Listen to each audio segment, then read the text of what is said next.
नमस्कार दोस्तों, आज हम आए हैं गरनाड़ा गांव में। यहाँ पे काफ़ी एग्रीम फार्मर हैं हमारे निमेश भाई जी।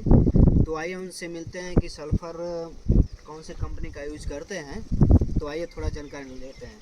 तो आपका अपना नाम बता दीजिए। मेरा नाम निमेश भाई जीवन भाई अंदीपरा, गाम गरनाड़ा। अपना परिचय बताइए। मारू नाम अंदीपरा निमेश जीवन भाई, गाम गरनाड़ा, तालुको गोंडल।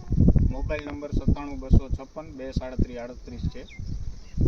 છેલ્લા 4 વર્ષથી હું કોરોમંડલનું સલ્ફરનો ઉપયોગ કરું છું મગફળીમાં અને મરચીમાં.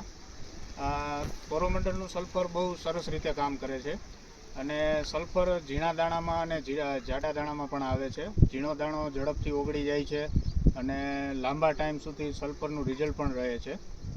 અને બીજું કે કોરોમંડલનું જે સલ્ફર છે એ બહુ ઉપયોગી છે. મગફળીની અંદર લાંબા ટાઈમ ઉપર આપણે જોતા હોઈએ છીએ કે પાણીનું પ્રમાણ વધી જાય ત્યારે મગફળીના પાંદડા પીળા સ્ટેપ પાડી જાય છે. એવી જ રીતે મરચીની અંદર પણ પાંદડાની અંદર ડાઘી થાય છે ને એવું બધું થાય છે. ત્યારે જો તમે કોરોમંડલના સલ્ફરનો ઉપયોગ કરશો તો રિઝલ્ટ બહુ સરસ મળે છે અને એકદમ છોડ લીલોછમ અને ગ્રીનારિટીવાળું દેખાય છે અને ઉત્પાદનમાં પણ ઘણો ફેર પડે છે. જેવી રીતે કે મગફળીના દાણા જ્યારે હોય છે ત્યારે મગફળીની દાણાની અંદર તેલની ટકાવારી પણ વધારે છે, વજન પણ વધારે છે.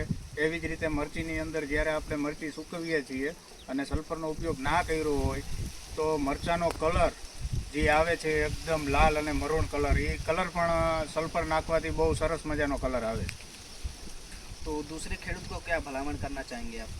હું એમ જ કહું છું કે તમારે જો વાપરવું હોય તો મગફળી અને મરચીના ઉત્પાદન વધારે જોતું હોય અને જો વજનની ટકાવારીમાં પણ વધારે ઉપયોગ કરવો હોય તો કોરોમંડલનું સલ્ફરનો ઉપયોગ કરો. Okay, thank you. Thank you.